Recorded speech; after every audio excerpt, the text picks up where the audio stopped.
places over there. Oh, you grew up in Well, Florida Park. Okay. So yeah, you ready to dive right in? yeah.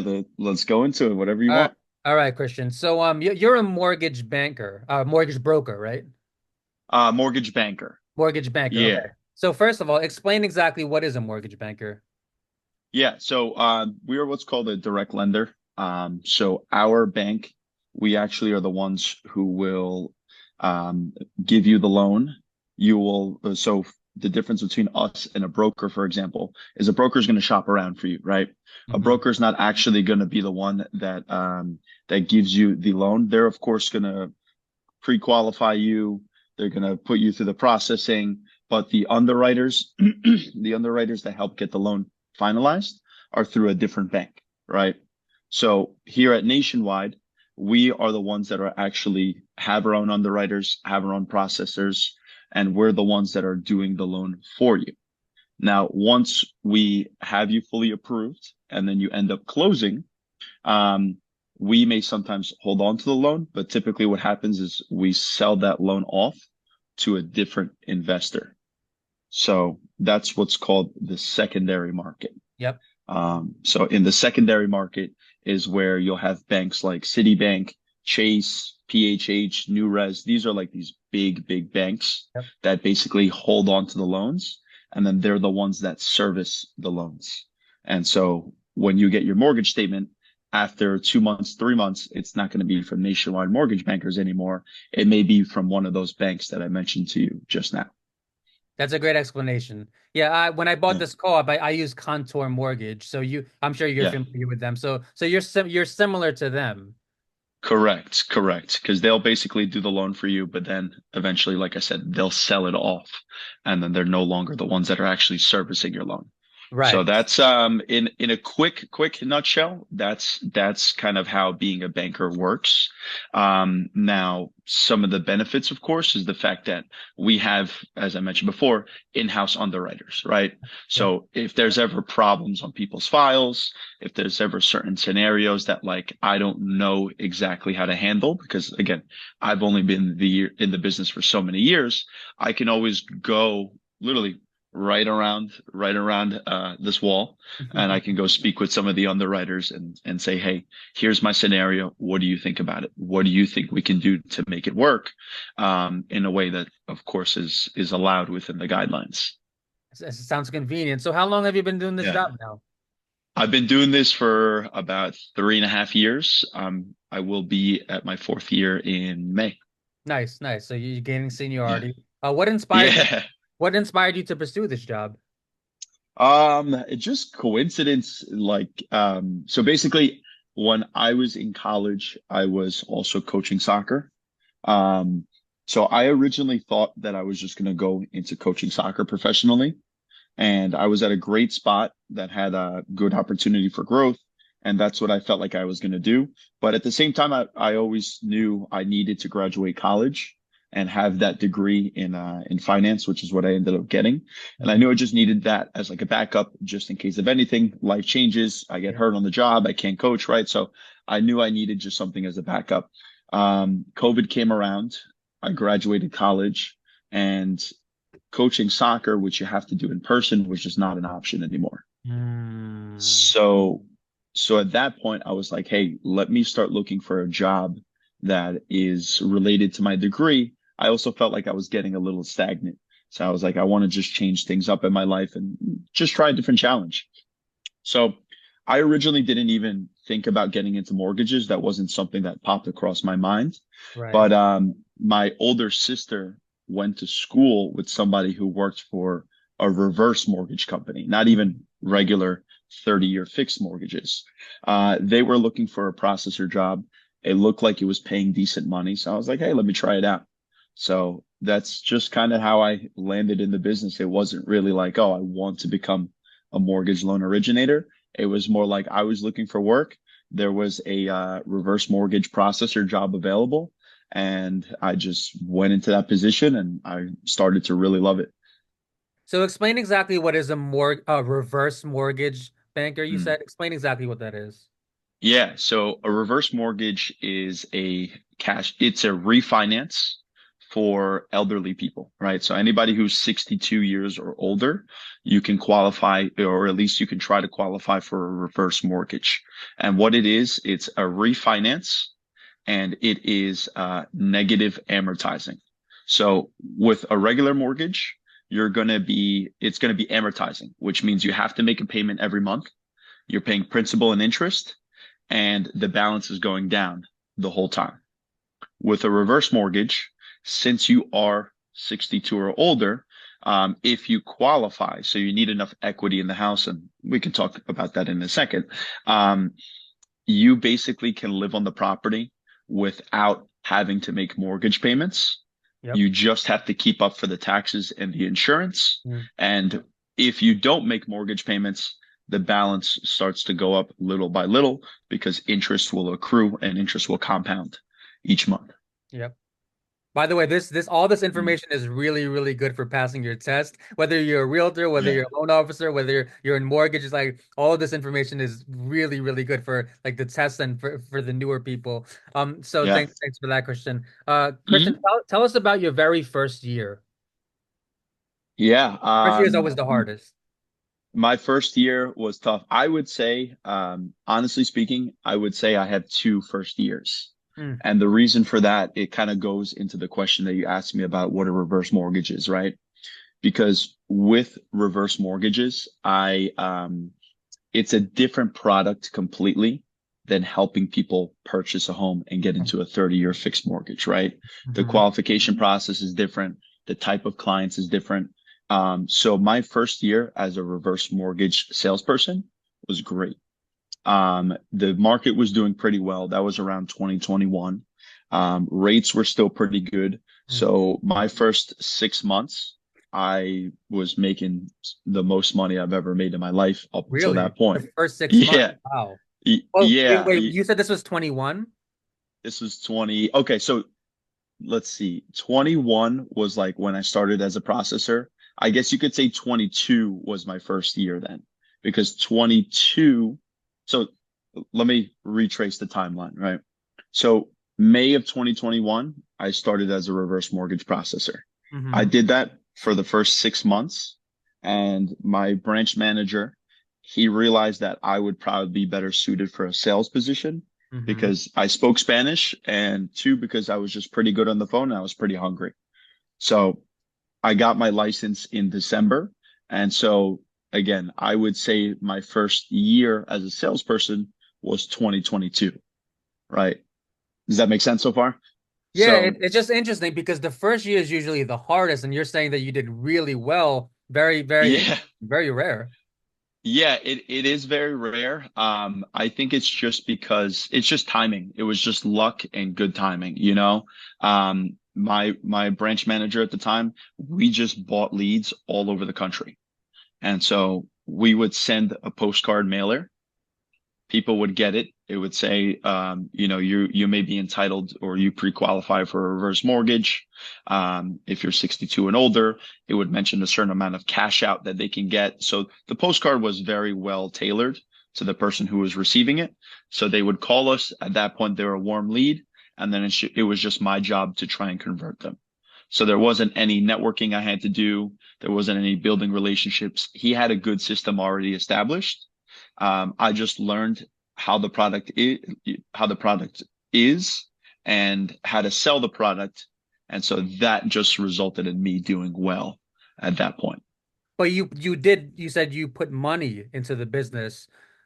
He was the one that would pay for all the mailers. He was Oh, the you one that didn't pay would for pay for all of it. nothing.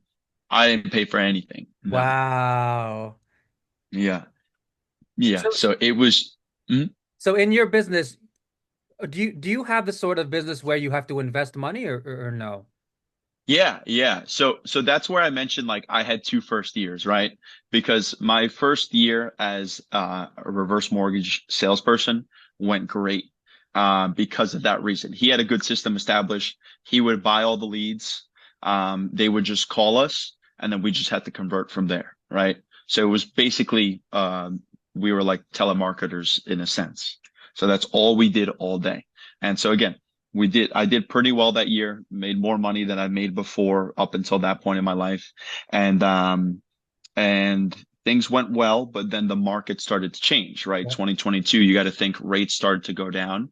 So what COVID. happens when rates go down on reverse mortgages, they don't lend you as much money. Yep. So now people aren't qualifying, people are afraid of the rates. And we're like, holy crap, like we don't know what to do at this point because the mailers at this point are not making us money.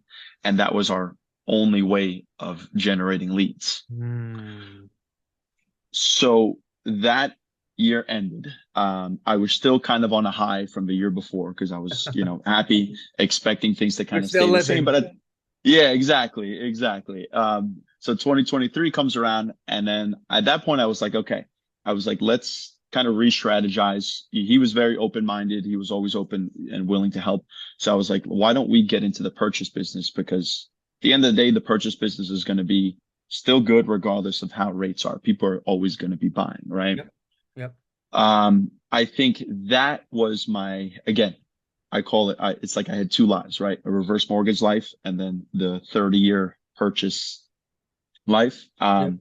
That year was extremely, extremely tough. That was probably the hardest year for me mentally, financially, and just as like a person, it was just a very tough year because that's where I realized I don't really have as many connections as I think I do. And I needed to get out there, and I also needed to switch companies, which is something that I ended up doing as well. Do you want to talk about that? Like why you had to switch companies? Yeah, yeah, absolutely. I'm comfortable sharing basically whatever I can, right? Sure. Um, so I didn't really close. I closed a couple of reverse mortgages still, but again, my focus was trying to transition into the purchase business. I ended up closing like two deals over the summer, but I quickly realized that like I don't think that our company was giving us the support that we needed to close deals. And so it was making it very tough for me to close deals. I would get some people in, and for some reason, everybody who came by, I just couldn't qualify them. Mm. I was working my ass off. I was calling a lot of realtors, building those relationships, getting leads, but for some reason, just things were not sticking. Mm. Um, so at that point, I I realized that it wasn't me. It was more the company that just wasn't giving me the support that I needed and Uh, giving me the training that I needed to handle the purchase business. Because again, reverse mortgages, purchases, two different sorts of qualifications, two different sorts of underwriting, things like that. Um, so I knew I needed to make a change. I started going to some networking events, and then I ended up meeting my branch manager, Susie Padro, nice. who she was, I don't think she was the president of NAREP at the time. Do you know what NAREP is? Now rep, no. Yeah, NAREP is the National Association of Hispanic Real Estate Professionals. Okay. So they have a chamber or group, however you want to call it, here in Long Island. So I went to one of those events. I saw her there. I was like, this lady looks like she's pretty successful. Let me reach out to her. And I reached out to a couple of other different banks as well. But I was like, let me reach out to her and see if we can set up a meeting. So we set up a meeting. I think pretty quickly I saw that she serves the same kind of market that I serve, Mm. which is the Latino market. And at that point I was like, I think, this is the best move for me. I have to make a change, and, and at that point too, I was like, things are going tough financially. I got to just take this risk. I'll try it out for a year. And if it doesn't work out, then I'll just have to find a different job. Um, and so that's when I made the switch. I made the switch about a year ago in September. And then from there, it took a bit, but then things really started to pick up from there. And just for the viewers at home, you guys do serve whites and blacks and Asians too. You don't only serve Latinos, just Oh, for of the course. Yeah, yeah, yeah, okay. Yeah, yeah. yeah. Yeah, yeah, yeah. I just think there's certain groups, sometimes the situations are a little bit more complicated, I guess you can say. Or I don't know how to say it, but I'm just going to say it how I say it, right? There's sometimes different scenarios that you have to deal with certain markets. They may have to get multiple co-signers. There's a lot of gift funds. There's Uh-huh. different sorts of citizenships that people have. There's a lot of different citizenship statuses that I didn't even know about at the time.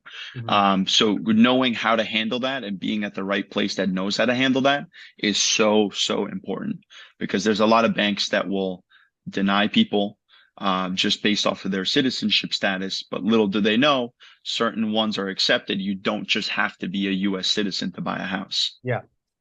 And you're also bilingual. You speak Spanish fluently, I'm assuming. So obviously, it makes sense for you to work with Latinos because a lot of them, maybe their English isn't so great, so it makes complete sense for you to work with them. Mm. Christian, walk us through a normal day in your shoes. What time do you wake up? Coffee or tea? Walk us through a normal day. This is going to be probably the most controversial thing. I don't drink either. Oh, bye. Yeah. It's not I don't know. I never been into coffee. I used to like coffee back in the day, like you have the café con pan dulce and you like dip That's it a in there, you mistake. eat it. Yeah, exactly. So as a kid I used to love doing that. But I always told myself I would not get myself addicted to coffee. I just like need to find my own ways of waking myself up. So my typical morning is I'll wake up probably like 5:15. Wow. Yeah, I get to the gym around like 6, I would say. There's your coffee right Um, there. The gym is your coffee. it exactly. So, who needs coffee when you can just go to the gym and that wakes you up right there. Then I'll start getting ready. I have a little bit of breakfast, make sure all my meals are prepped for the day. And I'll probably get into the office by like, I would say comfortably 10 o'clock, I'm in the office. So what was in that bottle? Water? Yeah, just all water, Christian is nothing a lot more else. responsible than the rest of us. We need coffee, but you also look like a young guy. So we'll see when you're 40, 50. We'll see if that Yeah, is still sticking. What I is your, go ahead, go uh, ahead. I was gonna say, I'll tell you one thing. I do take an espresso shot here and there, You go. just because I used to work at a restaurant, so we would stay up pretty late the night before. We'd have to work brunch, and then we'd take an espresso shot just to get us through that shift. So I got used to doing things like that. Yeah, I mean, life without coffee is tough, man. And we also live in New York. We all know the New Yorkers can't survive without coffee. Yeah. Christian, what is your favorite thing about being a mortgage banker? Um, I would say my favorite thing is just teaching people the entire process of Mhm. buying a house. You like teaching? And I love teaching. As I mentioned before, I used to be a soccer coach Uh-huh. and I worked a lot with little kids. And I realized that little kids and adults are almost just the same. Like Got bigger. they, It just got taller. y- yeah, literally, they just got taller. They have a lot of the same habits. They have a lot of the same forms of communication. I agree It's a hundred true. percent. Even up Yeah. here, man. Even up here. I'm sure you're thinking of an example right now of one time that an adult, acted like One a little time. kid. Yeah. So they're both very similar, but they're both also very similar the way in which you have to teach them, right? So I love, as much as sometimes it is exhausting, I'm not gonna lie. It does get tiring having to, say the same thing over and over again. It's a But complicated every process. time, exactly, exactly. It's a complicated process that you have to make as simple as possible. Um, so I love just like informing people how the process is, how it's not as complicated as you think, Hmm. but at the same time that you do need to rely on us to help get you through it. Because sometimes people think our job is just like, oh, you just look at my documents, you give me back a pre-approval, and that's all you have to do, and your job is so simple, anybody else can do it. It's not that simple. There's a lot more that comes to it. But I just like I said, I like just informing people so that when they get out there, they know a little bit more than what they knew before they spoke to me. I think that's such a rewarding feeling, especially when people say like, "Oh, you taught me so much." I feel like now I know so much more. Like that to me is like one of the biggest compliments I can get. Yeah, because we all know they don't teach this stuff in school, even though they should. So maybe you Yeah, can answer this question, but I'll ask it anyway. What is your sure. least favorite thing about being a mortgage banker? My least favorite thing. Um, my least favorite thing, I guess you can say, is having to deal with people who say that their friend told me fill in the blank here. You know what I'm saying? So if I'm explaining to somebody a certain program or a certain guideline, right? Know it all. Um, yeah, yeah, and it's not.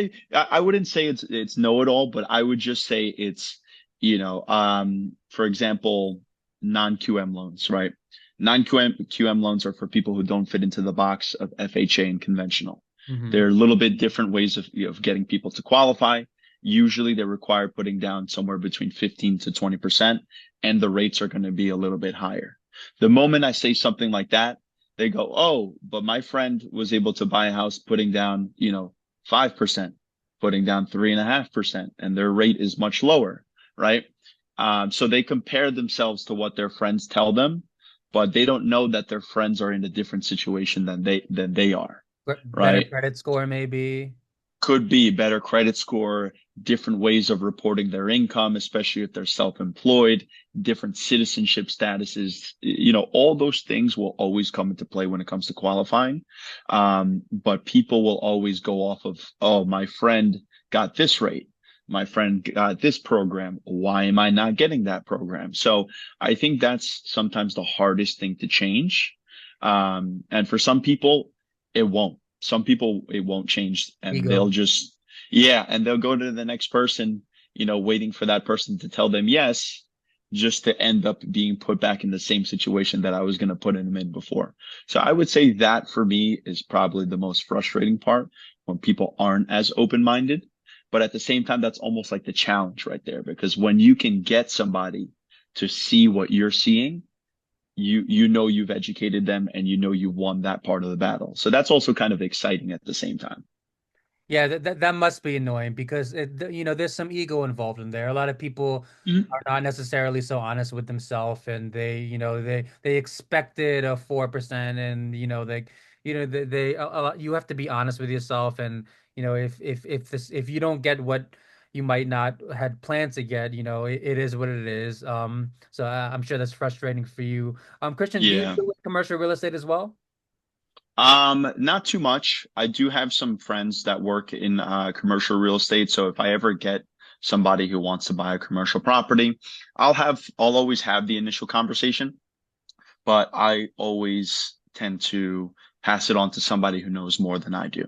Because at the same time, like, I feel like if I'm trying to work in commercial real estate and build that business, and work in residential real estate and build that business, it's almost like I'm splitting my time at a certain point. So I'd rather just specialize in what I specialize in. I love to have the knowledge of it, of course. So if I ever pass somebody on, I'm always like, hey, can I be on this conversation just so I can hear the questions that you ask? Hmm. But I would never try and just like do that whole file myself, because that's just not my specialization at the moment. Right. So your job definitely seems like a very, very problem-solving job. Like every situation is different. It kind of reminds me of chess, like we said before, because every Mm. situation is different. And your job, it sounds to me like you have to really ask them a million questions, get to know them, and then figure out the best solution. So I would say that it's a very problem-solving job. Would you agree with that? Yeah, absolutely. I mean, it's kind of like I mentioned before, right? Like, your friend and yourself are never going to be the same situation when it comes to qualifying. So Mhm. there's always something that we have to figure out when it comes to getting people qualified, right? Yep. And some people, somebody asked me the other day, right? They were like, "Oh, would you say you're more?" Uh, I think they asked me if I'm more creative than other if we're more creative than other banks. Um, and I think sometimes creative could mean like, oh, you try and bend the rules and this and this and that. So I guess creative is not the right like adjective. Mm. Um, I would say we just try and turn every stone possible. So we will always ask as many questions as possible, because people who are trying to buy a house don't know what they don't know. Sometimes people have come to me and said, "Oh, I can only qualify with my partner," right? They didn't know that they can bring on a cousin as a co-signer. Yep. or a brother or a Yep. mother, right? Some people have retirement accounts and they're like, oh, I didn't know I could take out money from my retirement account, right? Yep. So if you ask enough questions to people, and eventually it becomes routine, right? Like I will always ask the same people the same question every single time because again, they didn't know it was a possibility, but you do. So if I didn't ask them if they can use their brother or their cousin as a co-signer, they may have never brought that to my attention that it was a possibility. So we always try and ask as many questions as possible. And I feel like that's what makes the difference between you getting a lot more deals done and just sending people out, them going to another bank, and then you being frustrated that they closed with somebody else. Hmm. So it's back to the retirement really quick. Will there be a penalty Yeah. if you take out for the retirement? So you can borrow against your 401k. It's it's considered a loan. I think it's called like a hardship loan. Yeah. But you can also do one for buying a house. There's no, from my understanding, it depends on the company that you're doing it through. Gotcha. But Gotcha. there tends to be like no fees from what I've been told. What happens is, um, if you have like $90,000 in a retirement account, usually you can take around like 50% of that. Hmm. In some cases, you can take more, but let's just go with the 50%, right? You would take out $45,000 of the 90. You would get that you can use it for closing costs, down payment, however it is that you want. And then that loan may be over 7 years, 10 years, that again, depends on the company. Hmm. And that's just taken out from your paycheck every single time that you get one. And it doesn't count against your debt to income, usually as long as you're taking 50% or less of what's allowed. So it's almost like you're getting like, I wouldn't say free money, but you're getting money that's not hurting you for the qualification of buying the house. Yes, it's not well unless it's one of the companies that have a penalty, and the penalties are usually pretty Yeah. small, right? They're pretty small generally. Yeah, exactly. I mean, small enough to the point where like I haven't had somebody bring it up to me and say, "Hey, I have to pay this fee for taking it out." That's why I mentioned before. I was like, I haven't seen it mentioned yet, but I'm sure there is something that they make off of that. Yeah, it's always a pet peeve of mine because I've heard several different people say this where they say, don't take out, do not borrow from your 401k, don't touch it. That's a little bit of a pet peeve of mine because I did touch mine to buy my co-op and it's so worth it. Like, yeah, will Yeah, it hurt the 401k? Sure, but it's so worth owning versus renting, right? yeah, 100%. I 100% agree with you, especially if you can afford, what the payment is, and if it's not that big of a difference, like it's definitely going to be worth it to own versus rent. It always depends on people's situations, of course. Yes, and like the other Christian was saying, it's situational, which I think is a very logical answer. So Christian, your Yeah. job is 100% commission based. No? Yes, it is. It as a loan originator, it depends what companies you work for. Certain ones will give you a salary, other ones will be 100% commission. So where I worked before, I was getting a base salary, and then I was Commission. also getting a commission for every loan that I closed. So it really does depend on where you are. But where I am right now, I'm 100% commission, which again, when I switched companies last year, the first couple months was a very, very tough time. And But that was the job where you were getting paid by the hour. yeah. So the last company that I was at, I worked there until last September. I was getting paid a salary and I was getting paid commission. But again, I wasn't really closing as many loans as I wanted to. So what's the point of the salary if you're not really making much money, right? Once I switched over here, which again was September 2023, it was still very slow in the beginning, but I spent hours here. You can ask anybody in my office. I was always the last one to leave until 7:30, 8 o'clock at night, just calling open house leads, calling realtors all day. That's all I was doing. And then eventually I just hit the point where something broke and things just started to kind of go my way, along with the fact that the market started to improve as well. But it was this just like I always get like I always get like a little bit emotional, but I always get like very proud of myself because again, I was in the situation as I told you. I gave myself 1 year. I was like, I'm going to try this out for 1 year here at Nationwide. If it just doesn't work after a year, I'm just going to have to, kind of quit this industry and find something else. But I just put so much belief in myself and just worked my ass off every day, and eventually something started to give. Yeah, I think it is really, really important for the people listening and for the people who are thinking about pursuing your job or even my job or pretty much any job in real estate, pretty much any job that's commission based, that you are going to have tough times. You are going to have tough months. You're going to have tough years, especially in the beginning. The beginning is rough. Christian Mhm. had a good first year, but your second year was kind of rough, and that's how it is. Once you have a job that's commission based, things get real. Things get real, and I'm an Uber driver, so that helps a lot. So, but what's really interesting though is that you prefer a job. You like your position better now. That's 100% commission based rather than before, where you were getting paid plus commission, but I'm assuming the salary was kind of low and you weren't really getting much commission. So you prefer the 100% commission based model over that. Yeah, yeah, I do, because there is more opportunity to make more money. But also sometimes it's one of those things like you don't have that safety net anymore. Yep. So without that safety net, it's like, okay, if I don't work, I don't eat. Yeah. So what other option do you really have from there? You know what I'm saying? I'm 27 years old. I'm building my life. I'm getting ready to hopefully move out within the next year or so. I can buy my first house. But that wouldn't happen without, without that sort of like drive that I have right now. And I'm sure that your job will help you Mm. buy a new home, right? I'm sure that you're in a much better position now. Your foot is in the game. So now you're going to have a much easier time purchasing a home. Talk about that for a little. Yeah, yeah. It's just one of those things. I'm starting to make a little bit more money, thank God. I have some savings coming up, and it's really that simple. I know how important it is to get that first property.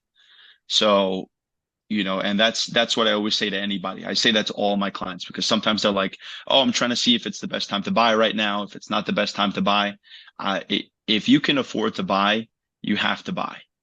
You have to. You can't, even if it's something smaller, whatever it is, most of the people who buy their houses, their first homes, within 8 years, 10 years, they're already going to move out to the next home.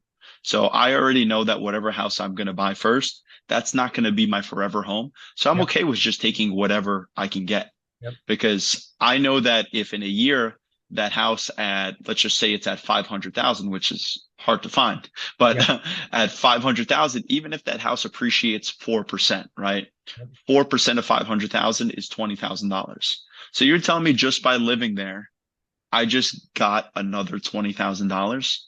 Like that's crazy. Like what else? Where else could you invest 500,000 and get 20,000? Like who has $500,000 to invest in the first place? Less than No 1%. one does. Yeah, yeah. And so that's what I always find is the beauty of like I just love math. That's why I love like the beauty of like leverage borrowing money when it's good debt to have. You Yep. can make more money off of that. So yeah, that's my goal for next year is to be able to buy my first house. Yeah, I like the phrase good debt because it's really important concept. There's good debt and there's bad debt. Like mortgage is a Mm. good debt, like it's an investment rather than like bad debt. But I know some people whose credit cards are maxed out from sneakers or clothes. So there's good debt and there's bad debt. So I'm gonna ask you a kind of like maybe a question that's slightly personal, but Okay. does being in your job maybe affect like let's say you were to buy a home and take out a loan. Does having your foot in the game maybe give you a smaller interest rate or maybe give you some advantage over someone whose foot is not in the game? Let's see. I don't know exactly how I can answer that. You don't have to if you don't want to. Yeah, yeah. I would say I don't know, to be honest with you. I think we may have to go on to the next question. Yeah, you've never done it before. So you did answer Yeah. you did answer this to a certain extent. Where do you get your leads from? Networking. A lot of it is networking, getting myself out there. And some has started from like Facebook and Instagram. But we'll go into networking, right? Okay. When I started working here at Nationwide, again, I met Susie at a networking event. That lady is the networking queen, I Mm. call her, because she just knows so many people. And it was very quickly that I realized like she builds her business off of building relationships. I built my business when I worked in reverse mortgages off of just sending out a postcard, getting somebody to call me back. So it's a different kind of relationship. That's just more like a one-off relationship, right? She is so good at meeting people. People really like her, as a person.